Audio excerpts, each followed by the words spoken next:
Okay, that announcement is the kickoff, Andy. We're live now, so we're just going to wait for various different people to join us and join the webinar.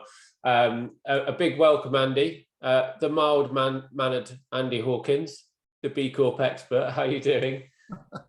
Yeah, the guru. The guru, yes, yeah. I do.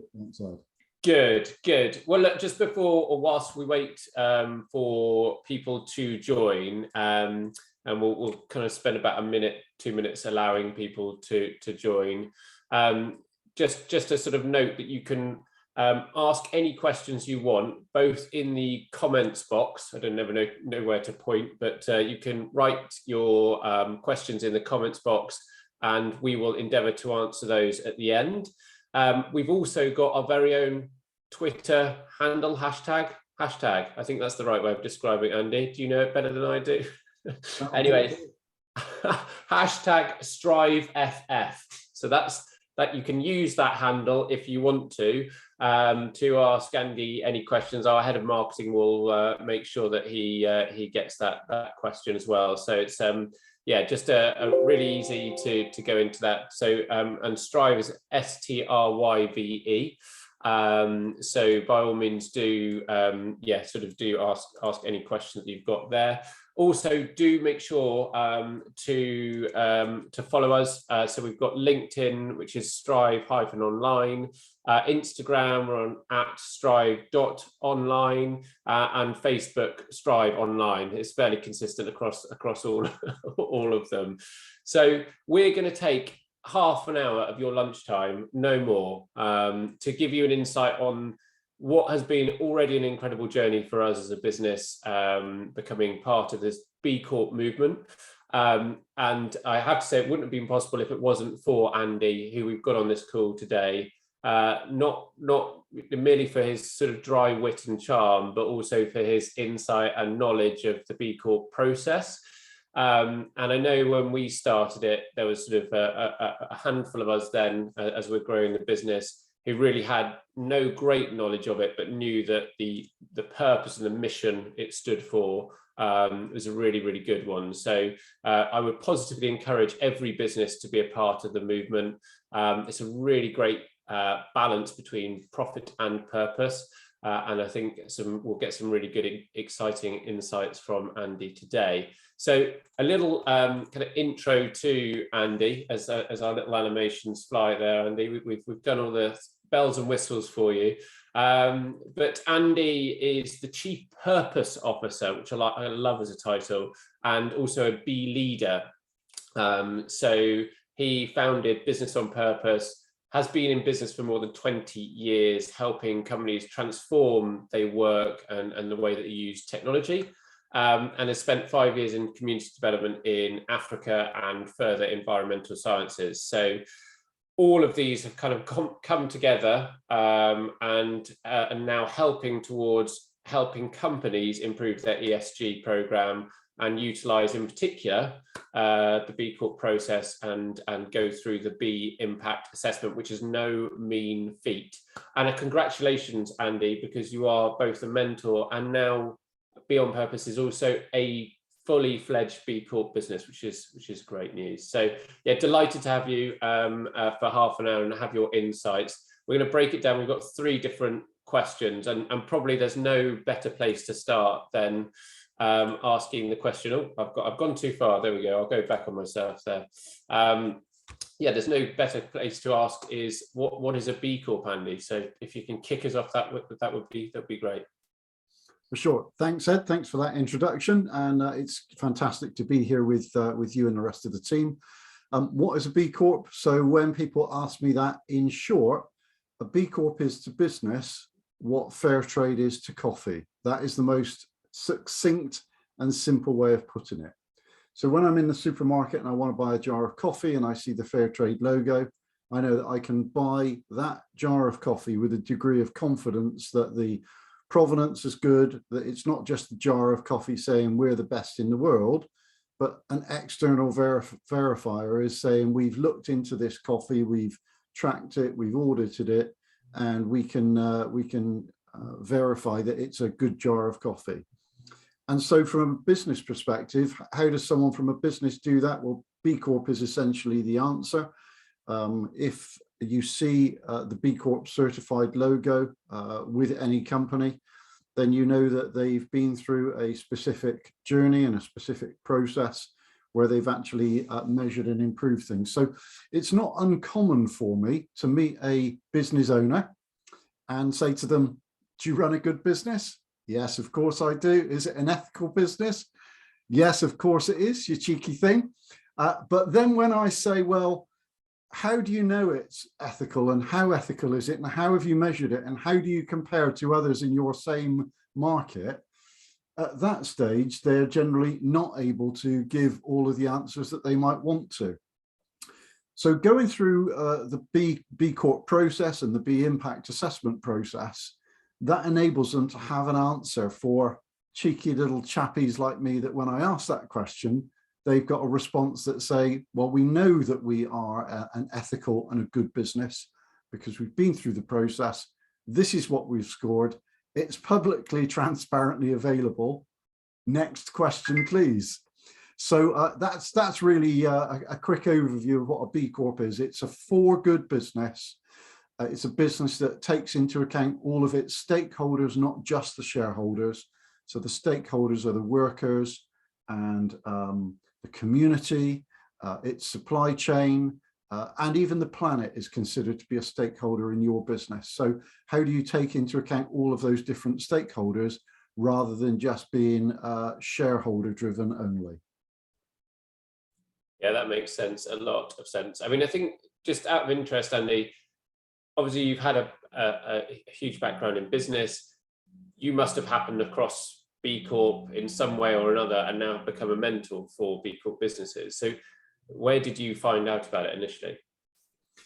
Yeah, I had started my own business a couple of years ago and wanted that to be a for good business. So came across that when I was looking at various different certifications, went through the B Corp process myself, found it somewhat strenuous and arduous and didn't really get that much support in the process. I did reach out, but support at that stage was, frankly, for a startup, pretty expensive in truth. So I kind of muddled my way through it. And once I'd gotten through it, then a couple of mates who ran tech businesses reached out and said, Andy, we can see you've just got B Corp. Can you help us through it? No problem at all. You know, they're mates and happy to do that. But by the time I'd helped mate number 4, I thought that this is great. You know, it's ticking my purpose box. It was something where there was a need and I could fulfill that need. And since then, I'm now on client number 60 that I've helped through the process. So it's been a brilliant year and hugely inspiring for me to work with so many different companies and brands who are serious about what they're doing in terms of the environmental, social, and governance space. So rather than just talking about it, they're actually doing something and then measuring themselves and improving. Yeah, and I think it's such a myriad, isn't it, of various different things you need to take into account to even try and do that outside of B Corp would be impossible. And I know we're obviously one of those 60 people, 60 companies, should I say, that you've helped and really been a game changer for in terms of getting through that process. Now, on that note, the sort of the first stage in the process to becoming a B Corp is this B Corp pending. Could you explain a bit more about what a B Corp pending company is? 100%. So when I first went through B Corp, my business was about 4 months old at that stage. So I didn't have my first set of annual accounts available. So B Corp have got this process for startups to be able to go through that. And that helps them get their business foundations right from the very beginning. So I became B Corp certified pending. And then once I was just over a year old and had my company accounts all verified and audited, I was then able to convert to full B Corp certified, which has happened in the last month or so. And I will then be recertified at the end of 2024. So I'm recertified then every 3 years. And in those 2 interim years, I'll be asked and expected to publish an annual social and environmental impact report. So if you like, in those years, I'll be marking my own homework, and then teacher gets to mark the homework in year 3. That's the best way of putting it. Yeah, okay. So if you're a large, well-established company looking at B Corp now, would you recommend that they still go through that pending process, or would you say go straight for the B Corp? No, so you won't go through a pending process if you're more than a year old as a business. So pending is literally only for brand new companies that have just formed. So if you are an established company and you've been going for more than a year or 5 years, 10 years, you'll go straight to the full B Corp certified. Okay. So, and interesting enough, one thing I found really helpful about going through myself through the pending process is just getting to know B Corp. So is there a way that individuals who are thinking about this process can get to know B Corp and sort of all of the different aspects around it, the costs and process and all that other stuff, without having to kind of start that full application? For sure. So there's a load of information on my website. I think Mads has put the link on the website, businessonpurpose.uk/B Corp. So there's a whole load of information on there. And also on that website /support, we'll give you a lot of information about, you know, how someone like me could support you through that process, and the kind of journey that you would go on to go through that. And then the other thing that I would do is just get onto the B Corp directory. If you just Google B Corp directory, and you can search in the UK or search under the city that you're based in or the area that you're based in. And I would just find a local B Corp that has been through it, give them a call and have a chat and see how it was for them and whether they think it's been a good thing. I was on a call earlier today, and they've had a survey come back from the B Corp community. So there's now in the UK 550 B Corps, so it's up from 500. There are currently in the B Corp certification pipeline, just in the UK, a further 831 businesses. So it's growing exponentially. So that's good to see. But on the stats from the survey that they've had, the average B Corp is grown in terms of turnover over the last year by 25%. And that compares to UK PLC average of 5%. So being purposeful as a business, it's great for people and planet, but it is also good for profit. And I've not met a B Corp yet who has not said that it's positively impacted their bottom line as well as their triple bottom line.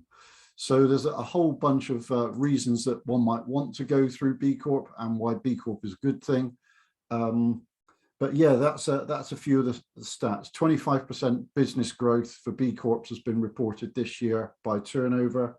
There's currently 550 with another 830 in the pipeline awaiting to go through the process. So it's growing like topsy, I think would be the technical term. Interesting thing about that, Andy, and I'm going to put you in a really difficult spot now, I reckon, because one of the things is as something grows in success, and this is sort of all interlinked to that sort of journey, I suppose, of deciding whether or not you want to become a B Corp. But we've seen Brewdog come out and unfortunately have some fairly unhealthy comments made their way about their working practices, and they are a B Corp. If you were sort of advising a CEO or a business owner who was looking at it and then says, well, you know, there's the positive and then the negative if I get sort of called out, as it were, what would you say, or what would you comment back to that?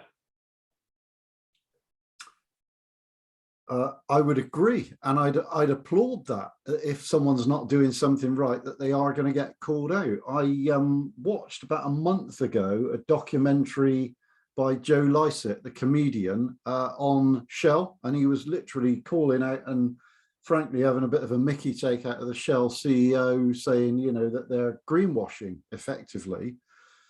And I watched it, and as a piece of entertainment, it was pretty entertaining, but also, you know, there were some good points that were made in it.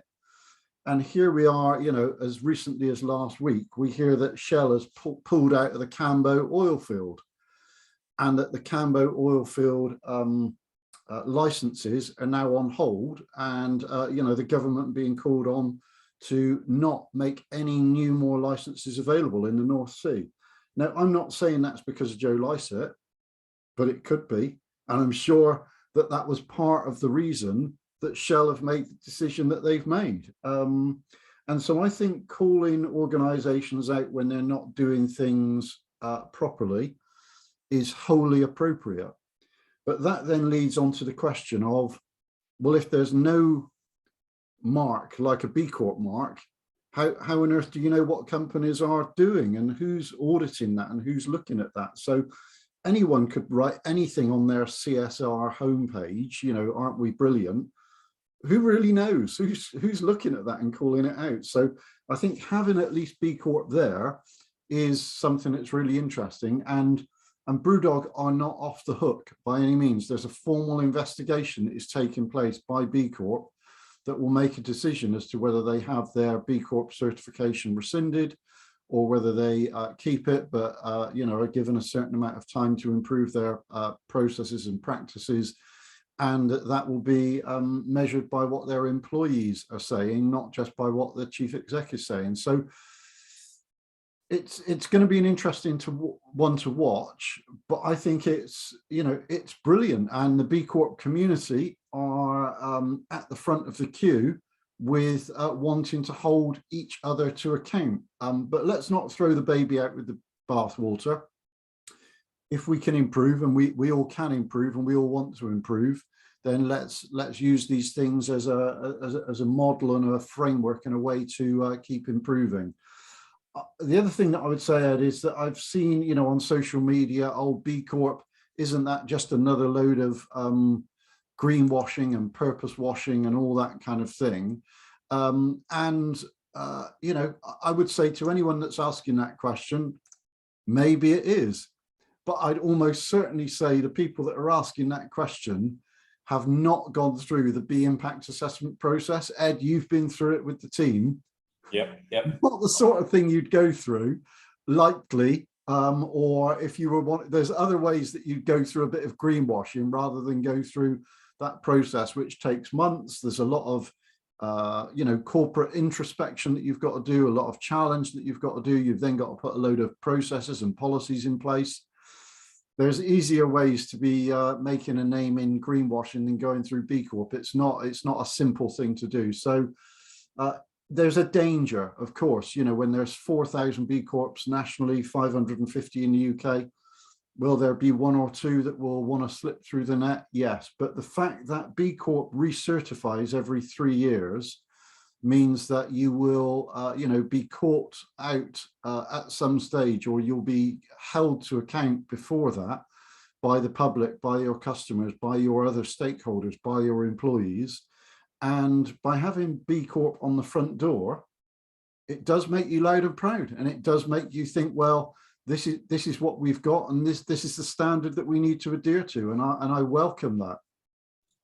Yeah, I think all valid points, and also and we kind of move on to the next question about kind of building towards it. It's a real education process. So obviously, with building out the business plan for Strive and thinking about all the things we're going to do, I have to admit, a lot of this was all focused on what we're going to do as a product into a market, rather than actually how we're going to look at workers and governance and all this other stuff. And for me, it was an education process as well. So, Andy, what do people need to think about in terms of sort of that acquisition of B Corp status? So how do they go through it? I know we've kind of talked about 3 steps, maybe more. I don't know.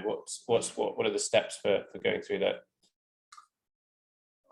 I would initially, encourage you to just, anyone on the call, to just investigate and then sign up to go through a program. You can obviously go through it yourself, be my guest, but I've spoken to enough businesses that have tried to do it themselves and found it, more problematic than they need to. So find yourself, a mentor to help take you through it, someone that's got experience of working with other businesses. And have a go. With all of these, there's no one that's saying from the very beginning, you have to become B Corp. what this is really about is we want you as a business to become a better, fitter, stronger, healthier business. That's really the key focus. And going through the B Impact Assessment framework helps you to become that better, fitter, stronger business. If at the end of it, you're then scoring enough points and you can go for the B Corp badge, that's a brilliant thing. But the most important thing is the cake, not the cherry on the top of the cake. So I think that's what I would encourage is every business, and I do believe that every business should be going through some form of self-reflection to answer that. And there's new legislation potentially coming down track. It's in Parliament at the moment, known as the Better Business Act. And if that comes through, then every business will be asked to report annually on their environmental, social, and governance. And most companies will think, I don't really know where to start on doing that. And so using the B Impact Assessment tool is a great way to work your way through that and to find out, you know, answers to some of those questions. So that would be, you know, where I would start is speak to someone who's been through B Corp, find yourself a mentor, talk to Ed or Mads or any of the team at Strive, chat to me. You know, we can point you at different people or help you ourselves, but just have a go. I was reading a quote yesterday morning from the great Simon Sinek, you know, start with why. And the quote that he had was, the goal is not to be perfect in the end. The goal is to be better today. And I think really it's that, just start somewhere, start today. You know, we need to make the world a better place for people and planet. And if it's not us that do that, who is it going to be? And if we don't start now, when are we going to do it? A lot of businesses I speak to say, I'm just a bit busy at the moment, or we've got this on and we've got that on, or I've only just started. Shall I start trading for 2 years before I go through it? And I say, you know, now is the time to start. Have a go now. You know, doing it an hour a week or something gives you a sensible cadence. It doesn't distract from running your normal day-to-day business, but it helps you make progress, identify where you can improve things, and start on that journey. Yeah, and I think the interesting thing that you certainly highlighted to us, Andy, was this is about a company as a whole, an initiative as a company as a whole. So get everyone involved, and everyone at the moment is thinking about retention and, you know, creating a great working culture. Well, this is a primary way to do it, because people can see that, you know, you're going to answer the difficult questions, which, I mean, they are difficult questions, believe you me, as part of it, but by sort of putting them under the rug, as it were, then it creates more mistrust and stuff like that within the business. So I know that we've had to do that. We've got a couple of questions coming through, and I can never believe quite how quickly the time flies. Just to highlight, so Strive is a business. We built the business to help with hiring processes, hiring and onboarding processes. One of the key parts of that is, or the reason for becoming a B Corp, was to also ensure that this became part of that solution. We have a great solution for any growing businesses that are looking to implement that. It's the quick plug, and we're also currently on CrowdQ fundraising, so to take our business forward. So if you've got time, visit our CrowdQ website. If you want to be a part of a B Corp business or invest in one, certainly do take a stake. I think Andy's put in 10 quid, haven't you, Andy? Or you're about to, aren't you? I thought it was 10 pence, Ed. Oh, sorry. But let's get on to the questions. That's my quick plug for Strive, and certainly anyone can sign up and use that business, and it's Strive, STRYVE.online. But we'll go into the questions, and we've got a couple coming through now. I think a couple of tough ones, and one of them talks about where we can find examples of B Corps facing legal action from the new wider range of stakeholders they're accountable to. Do you know anywhere of that? That is a tough question. Hey, guess what? I've got a fantastic answer. So there is a website, which is bcorporation.uk. And on that website, there's a tab called About B Lab UK. And underneath that, there's a thing that talks about standards and upholding standards. and there's a specific section then that covers complaints, and it's entitled Standards, Controversial Issues and Complaints. So if you go onto that website and have a look about the controversial issues and complaints and how things are handled and managed, that is where all of that kind of information is on there. So B Lab and B Corp want to be very open, very transparent about that. So there's not lots that happens behind closed doors. And so they put everything out on that website to make it transparent for everyone to see. Brilliant. That's well delivered, because I looked at that one then, Andy. I was like, oh crikey, that's going to be one to look at. The other aspect, another question is what is a B Corp mentor? Or you know, what define your role, because you have to go through a special training program and stuff, don't you, Andy? So they're formally known as a B leader. So that's my kind of official title, is to be a B leader. And there's 60 or 70 in the UK, and we go through a formal training program just so that B Lab make sure that we're, you know, delivering things to a certain standard. There's then a cohort community of B leaders, so we support each other and swap stories and hints and tips and all that kind of thing. There's then also a B local. So for businesses, once they become B Corp, they can plug into a local community known as a B local. Yeah, it's a good community. We're well supported, but you would do well, I think, to try and get someone to help you through the process. I know, Ed, you said at the beginning, you know, having me along has helped. That's what they all say effectively, you know, and a number of them have given up. You know, they've tried it 2 years ago, given up. It was too difficult, too complicated. But once they've got someone on helping them, you know, yourself and Mads can say, we kind of take you through it in a sensible momentum cadence type way that gets you from A to B and gets you to where you need to be.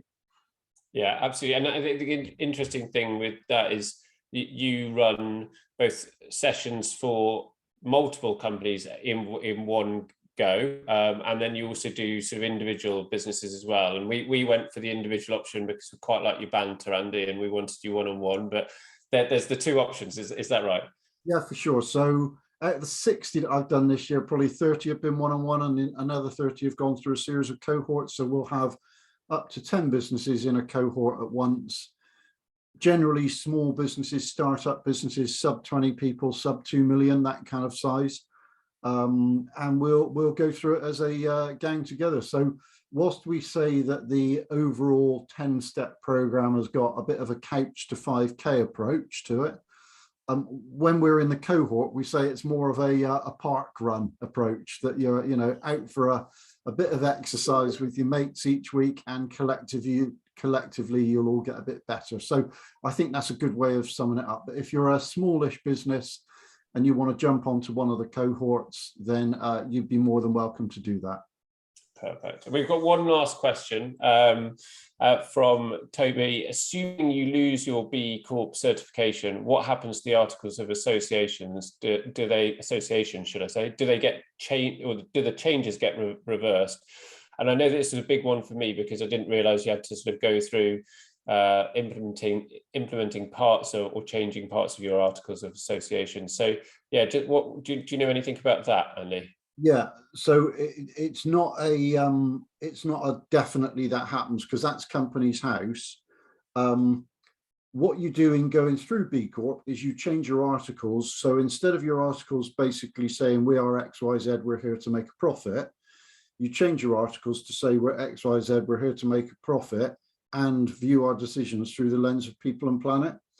So even though a business could trip over their shoelaces and drop the ball on that doesn't mean to say that never again will they look at things through the lens of people and planet. Let's hope they do, but just do it in a slightly more granular and robust way.